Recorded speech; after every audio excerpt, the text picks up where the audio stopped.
yang mana dalam menjelaskan alhamdulillah kita masih diberikan kenikmatan yakni nikmat iman, nikmat Islam, nikmat sehat walafiat, dan nikmat kesempatan. Alhamdulillah kita masih diberikan kesempatan untuk melaksanakan tugas dan kewajiban kita, yakni melaksanakan salat isya berjamaah. Insyaallah akan dilanjutkan dengan salat tarawih dan maghrib berjamaah pula.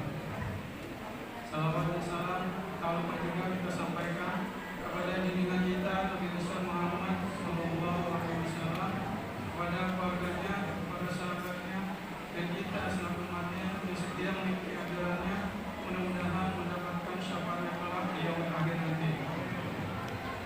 Seperti biasa, sebelum salat tarawih kita mulai, ada beberapa hal yang perlu disampaikan. Yang pertama, yang bertindak sebagai imam dan komisi penutup pada malam ke-6 malam ini adalah Al-Mukarram Al-Ustaz Bapak Dr. Andes Haji Syekhullah Al-Bantani.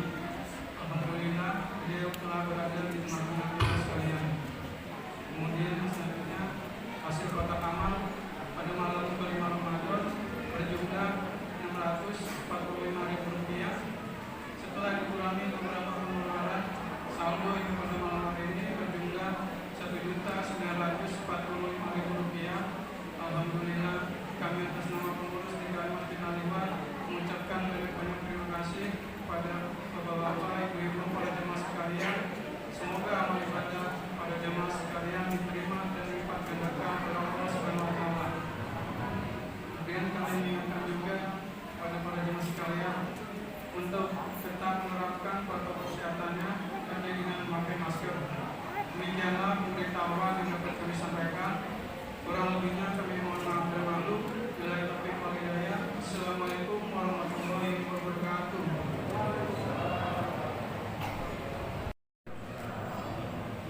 Alhamdulillahirabbil alamin. Alladzi ja'alana muttaqin wa hadana ila siratal mustaqim. Wassalatu wassalamu ala Rasulillah wa ala alihi washabbihi ajma'in. Amma ba'du, hadirin hadirat jamaah qiyam Ramadan, jamaah salat Isya, dan juga jamaah salat tarawih dan witir yang saya hormati, dan juga Pak Bapak pengurus Masjid Al-Ikhwan Ibnu dan para stafnya, para orang tua yang masih ada yang masih kenal dengan saya juga masih kenal. Alhamdulillah masih ada beberapa orang. Mudah-mudahan mereka diberi umur panjang tapi sehat, panjang tapi takwa kepada Allah Subhanahu wa taala. Ya. Kemudian juga diberi kenikmatan lain, yaitu kenikmatan ibadah. Yang penting iman ibadah di ujung akhir hayatnya. Mudah-mudahan kita husnul khotimah semuanya. Hadirin jamaah yang berbahagia, mari kita bersyukur kepada Allah Subhanahu wa taala. Salawat dan salam atas junjungan kita Nabi besar Muhammad Sallallahu Alaihi Wasallam.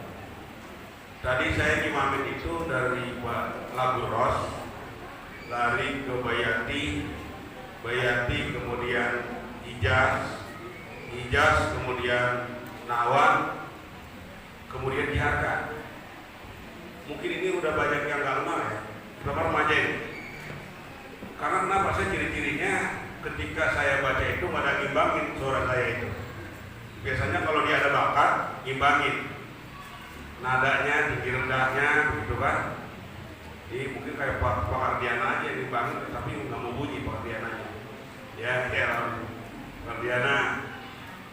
Nah, karena baca Quran itu para hadirin yang berbahagia, orang pada umumnya kan memang bulan Ramadan itu Syahrul Quran, salah satunya kan bulannya Al-Quran.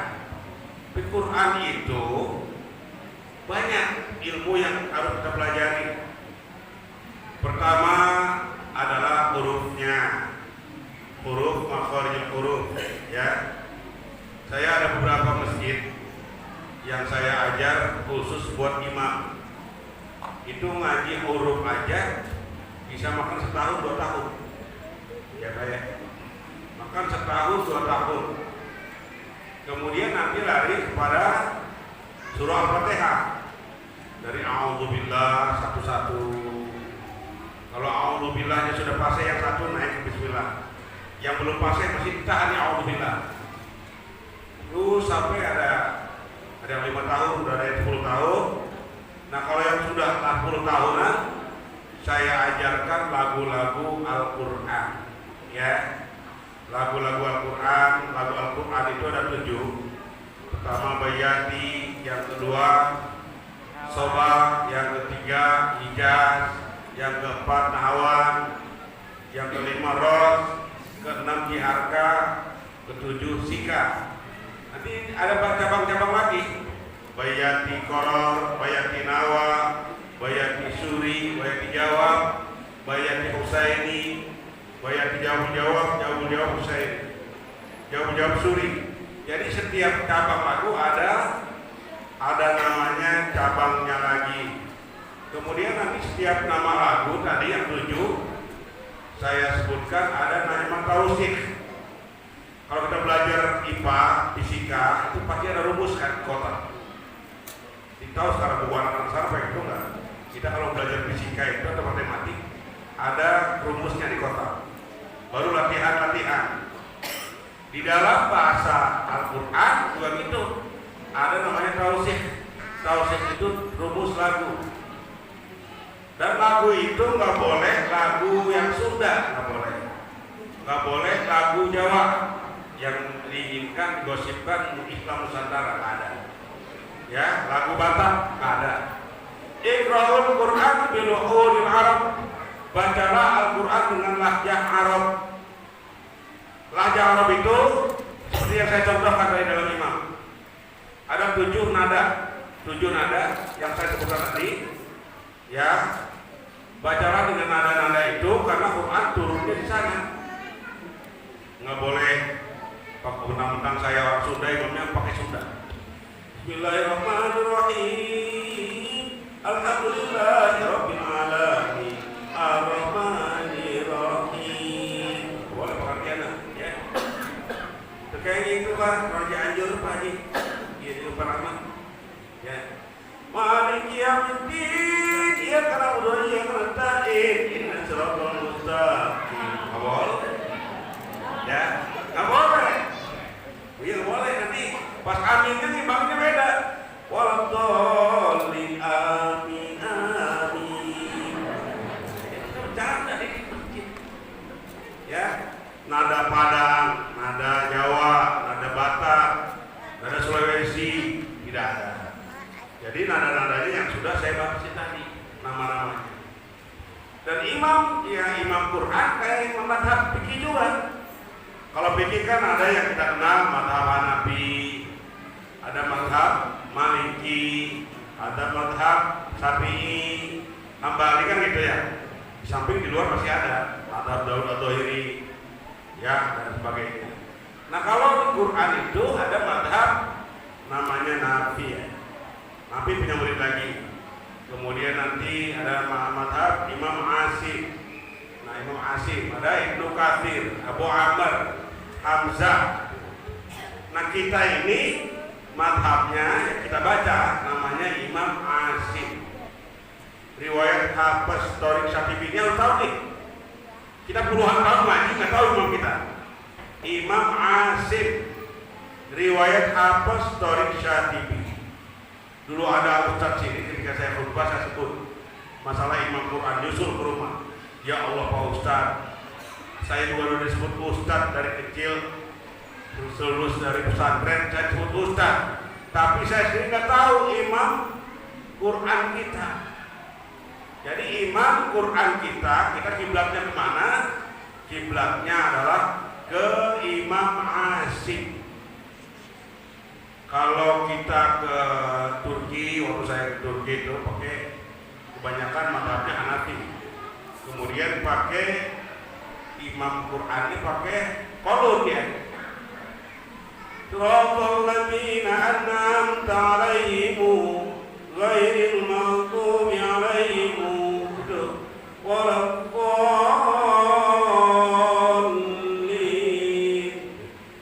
Ya, dan siratal dan lain sebagainya. Nah, kita harus tahu minimal imam yang kita baca. Imamnya tadi Imam Asim. Riwayatnya harus tahu muridnya. Dia punya murid dua, Hafs dan Syu'bah. Kita kiblatnya ke muridnya, riwayatnya, perawinya namanya Hafs. Thoriqnya, metodenya Syatibi. Jadi tiga, Imam Asim, riwayat Hafs, Thoriq, Syatibi. Nah sekarang ini maaf bapak-bapak ya, yang pintar ceramah banyak, yang menggebu-gebu segala macam, ada yang sejam, ada model ini, model itu. Tapi rata-rata untuk baca Quran cuma 1-2 yang dianggap benar. Karena kebanyakan penelitian ngajinya ngaji kuping, ya kan? Kalau ngaji praktek sudah pada lari. Praktek fikih lari, praktek Quran lari. Karena maunya nggak kuping 1 jam, maunya yang lucu lagi penceramahnya. Apalagi ibu-ibu, panggilnya yang lucu, yang bisa lawak, begitu yang kebanyakan ibu-ibu belah sana. Nah hadirin yang berbahagia, setelah huruf kita belajarin huruf tadi, makharij huruf, tepat keluar huruf. Kalau huruf kita salah, makharij ya, maaf ya kalau belum fase, ngaji udah tahunan dari dulu. Tapi kalau belum kelihatan fase, jangan-jangan gurunya salah. Ya, karena mungkin gurunya bukan ahli Quran atau dia juga nggak tamat dulunya ngajinya. Karena timbang mungkin dia juga ustaz, disebut ustaz, dianggapnya bacaan Qurannya fase, padahal belum tentu. Karena bacaan Quran ini bapak-bapak tidak ada sarjananya. Walaupun sarjananya S3, ya, profesor, doktor, tidak belajar Al-Quran secara khusus, tidak akan fase. Dan yang imam berhak imam di depan ini, kalau sekarang aqra'uhum paling fase. Jangan pakai jabatan. Saya ngimamin di komplek Polri Ulu marbot itu fase Pak. Karena jamaahnya ada letnan, ada jenderal, dia nggak boleh jadi imam. Kamu kan marbot, kita kan jenderal, letnan. Tapi bacaannya kalau orang Sunda dia Sunda. Orang Jawa udah banget Jawanya. Panjang pendeknya nggak tahu, nah nggak boleh. Udah begitu bapak-bapak, walaupun mungkin buruh, walaupun dia kuli, walaupun dia marbot, kalau memang dia fase, dialah yang berhak jadi imam. Ya. Kemudian selanjutnya, setelah makharij huruf, belajar sifatul huruf, sifat-sifatnya. Ya, sifat-sifatnya. Setelah belajar sifat-sifatnya, baru yang namanya ada alqabul huruf, laqab-laqab huruf, julukan huruf. Ya. Nah ini sudah dikuasai makharij huruf, sifatul huruf. Kalau makharij hurufnya sudah pas, misalnya gini, kha, fo, wo, itu ya. Wo beda dengan dal, wo, beda dengan dodol kan. Fo, ba, fo, beda kan dengan soto. Jadi kan orang disamain kadang-kadang huruf sa, huruf sin, shin disamain saja, huruf so disamain, padahal artinya bisa beda. Lalu apa manfaat ngaji kita sekarang? Kalau ngaji itu walaupun bacaannya masih payah, masih gagap, masih tertatih-tatih, kalau sendiri pahala, tetap berpahala. Tapi dengan syarat dia harus masih belajar. Ya, jangan mentang-mentang nggak bisa sebisanya seterusnya sampai meninggal. Bisanya segitu-gitu doang. Harus ada usaha untuk meningkatkan kualitas bacaan kita. Nah itu para hadirin yang berbahagia, ya. Kalau suara bagus itu tergantung bawaan dari Allah, ya. Tapi makharijul huruf, sifatul huruf itu harus semuanya bisa benar, ya. Bisa benar semuanya. Walaupun suaranya kebetulan gak bakat, ya. Makanya kalau punya anak-anak, punya cucu, Pak Haji nih ya, ibu-ibu, anak kita suaranya bagus, jangan dimasukin idol, Indonesian Idol, gak usah. Kalau anak tulisannya bagus, jangan lukis, jangan kursus gambar, kursus lukis, kaligrafi dulu.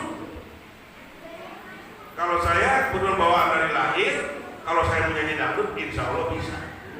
Ya, kalau saya menyanyi barat, insya Allah bisa. Dulu saya pernah hafal satu kaset nyanyian waktu dakwah di Sulawesi. Kaset seorang penyanyi dari Filipina, termasuk Celine Dion, saya hafal. Kemudian juga Queen ya. Ustaz juga tahu ya itu aja. Namun kebetulan Ustaznya lahirnya masa kini, gitu ya. Nah ini bapak-bapak yang berbahagia, buat dakwah itu. Nah, kenapa pakai gitar Pak saya? Belajar pakai gitar itu, pakai gitar. Nah, bisa gampang dan mereka juga heran. Dan yang nyanyi, dasarnya nyanyi ke ngaji rada sulit. Ini pernah saya buktiin ketika takbir akbar di Senayan dengan para artis penyanyi, salah satunya Rhoma Irama, almarhum Jainuddin Jack masih hidup. Kalau kita biasanya takbir ringan, Allahu Akbar, Allahu Akbar, Allahu Akbar. Kalau para penyanyi salurannya beda, Allahu Akbar, agak tekan ya. Nah, para hadirin yang berbahagia, makanya kalau anak kita suaranya bagus, ngaji dulu. Dasarnya kalau ngajinya sudah pinter, ya, bacanya sudah pinter, syukur-syukur bisa lagu Al-Quran, baru silakan kalau mau nyanyi. Akan dibanggakan loh seorang penyanyi bisa ngaji, beda. Seorang artis jadi ustadz gitu Pak, beda. Kan ada beberapa penyanyi yang dasarnya ngaji, ya, iya ada putih, sama sih, berkhotib ya. Nana Kosim, kalau Nana Kosim ngaji dulu. Nana Kosim ngaji dulu, MTQ, kemudian dia menyanyi. Ya itu Nana Kosim benar Pak. Nirwan Batubara dulu waktu MTQ, mereka tingkat dewasa, saya tingkat anak-anak. Tingkat remajanya di Muhammad Ali. Nah itu ya. Hadirin yang berbahagia, setelah kita belajar makhorijul huruf, belajar sifat lafaz huruf, belajar kalimat per kalimat. Makanya bapak-bapak, kalau kita masih tergagap-gagap dapat 2 pahala, tapi masih belajar. Kalau kita pinter bersama malaikat yang dimuliakan, tapi ikhlas, ya. Jangan mau undangan doang yang ngajinya. Di masjid nggak pernah ngaji, kan ada begitu. Lagi tampil maulid aja baru ngaji, tampil Isra Mi'raj aja baru mau ngaji. Tapi kalau imam nggak mau, adab nggak mau. Saya sering, karena zaman sekarang kalau Jumat itu muadzin tua-tua ke zaman sekarang. Muadzin tua-tua, giginya udah pada hilang. Adabnya adab pertama, bunyinya udah kagak karuan kan? Allahu Akbar, Allahu Akbar. Zaman sekarang. Yang kedua, yang remaja belum mau ada. Harusnya kan yang zaman kita kecil dulu, yang adzan pertama itu anak muda yang gagah yang suaranya bagus. Allahu Akbar, Allahu Akbar. Nah gitu kan. Allahu Akbar, Allahu Akbar. Kan enak jamaahnya. Kalau mau pakai suara Madinah, Allahu Akbar, Allahu Akbar, Allahu Akbar, Allahu Akbar. Tuh ya Pak ya. Baru yang kedua. Tuh ya. Nah ini para hadirin berbahagia, jangan ngejar tamat. Baca Quran kita kadang-kadang ngejar tamat. Berapa kali khatam itu? Oh udah 5 kali, saya udah 7 kali. Bacanya nggak karuan. Baca pelan-pelan Pak ya. Segini nih Quran ini. Dzalikal kitabu la raiba fihi hudan lil muttaqin alladzina yu'minuna bil ghaibi wa yuqimuna as-salata wa mimma razaqnahum yunfiqun. Lama emang tamatnya, tapi ngajinya nikmat. Ngajinya bener, ikhlas, insya Allah manfaatnya lebih banyak dari 5 kali khatam. Ini mah dari yang kita boleh berdoa tadi, Allah jadi benar benar yang mencoba yang bertemu pun, boleh jadi benar benar misalnya yang benar gitu.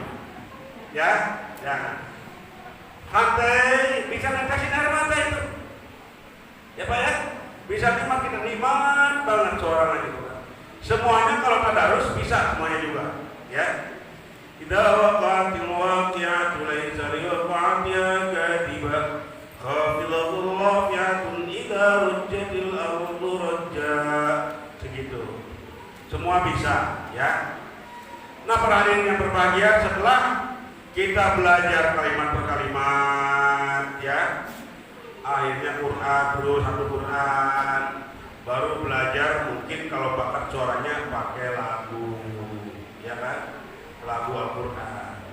Tuh, kalau lagunya sudah tamat, lagu ini karena seni feeling mainnya, ya, kayak orang suka main gitar, main piano, main musik, itu feeling. Nanti belajar tafsirnya. Ini Quran ada logo namanya am dan khos. Ada ayat ini am, umum, ada yang khusus. Kalau kita nyampe buat ceramah, jangan amnya doang, kebanyakan khusus. Saya ketemu teman-teman penceramah dai muda, ya. Saya nyampein ini Ustaz, ini. Saya gini karena dia mungkin murid saya juga. Ente harus ngerti ini ayat ini umum, jangan diputuskan buat hukum. Cari yang khususnya. Bagaimana tuh maksudnya? Ya kalau nggak pesantren memang susah, ya. Ada nasikh mansukh. Ayat itu tulis masih ada tulisannya, tapi hukumnya sudah tidak dipakai, ya. Jadi ada mansukh. Kayak misalnya mata angilal aul. Dulu kalau dicerai, iddahnya masa tunggunya mau kawin lagi setahun. Ini masih ada di Quran, ya. Kemudian yang iddahnya sekarang kan kalau tinggal mati 4 bulan 10 hari. Kalau ditinggal cerai 3 bulan 10 hari, ya. Kalau dia hamil cerai sampai melahirkan. Kalau dia belum berbuat apa-apa tidak ada iddah. Jadi ini Quran ada am dan khusus, ada juga ada nasikh mansukh, ada juga namanya asbabun nuzul. Tapi tidak semua. Ada tempat-tempat turunnya ayat-ayat Al-Quran tertentu. Ini pelajari masih banyak, lah, ya. Masih banyak. Kemudian Al-Quran membacanya saja, Pak, pahala. Kalau ada yang ngomong orang percuma ente nggak tahu artinya. Itu yang ngomong itu nggak ngerti Al-Quran. Ini bedanya Al-Quran dengan hadis. Kalau Allah munazzalu ala nabiyina Muhammadin sallallahu alaihi wasallam biwasitati Jibril al-muta'abbadu bitilawati. Firman Allah yang diturunkan kepada Nabi Muhammad lewat Jibril, membacanya saja ibadah. Orang kadang-kadang bukan membacanya, kalau nggak tahu artinya nggak percuma, salah. Ini kalau hadis diamalkan dulu, tauhid diamalkan dulu, tafsir diamalkan dulu, Quran membacanya saja sudah pahala. Bapak per huruf 10 kan, bulan biasa. Kalau bulan Ramadan kali 700 berapa tuh? Ya, kali 700 per huruf 10 kali 700 7 juta 10 ribu, ya. Kalau kena Lailatul Qadar kali 1000 bulan, sebulan kurang lebih 84 tahun, kaliin aja. Kemudian di Madinah lagi, di Mekah lagi umroh lagi sholat, kali 100.000 lagi. Luar biasa Bapak-bapak, ya. Makanya hadirin yang berbahagia, Syahrul Quran harus kita manfaatin. Jangan anak-anak penuh dengan main game, main TikTok. Ibu-ibu milenial ini main TikTok, bumerang, Facebookannya segala macam nih. Isi HP-nya dengan Al-Quran. Ini saja yang bisa saya sampaikan. Kurang lebihnya mohon maaf. Mudah-mudahan bisa semangat lagi mempelajari Al-Quran. Dan para pengurus saya anjurkan biar orang-orang sekitar ini belajar Quran khusus buat jadi imam. Jadi masjid walaupun biayanya banyak, cepat jadinya. Tapi kalau jadi imam susah. Salah satunya, coba di antara penduduk Komplek Depro ini yang anaknya pesantren ada berapa? Hampir nggak ada. Berarti cari imam susah. Jangan lihat, cari imam susah. Kemudian mungkin sebelahnya yang masuk pesantren berapa? Susah. Kalau yang ngantri jadi pejabat banyak, ngantri jadi presiden banyak. Udah gitu mau 3 periode lagi, kayak nggak ada orang. Ya, nggak ada orang. Dan ini banyak yang ngantri. Tapi jadi kiai, jadi ulama akhirah, ulama yang lurus langka, bahkan makin punah. Nah, ini saja Bapak-bapak. Ada nalur kami umat main, kurang lebih mohon maaf. Assalamualaikum warahmatullahi wabarakatuh.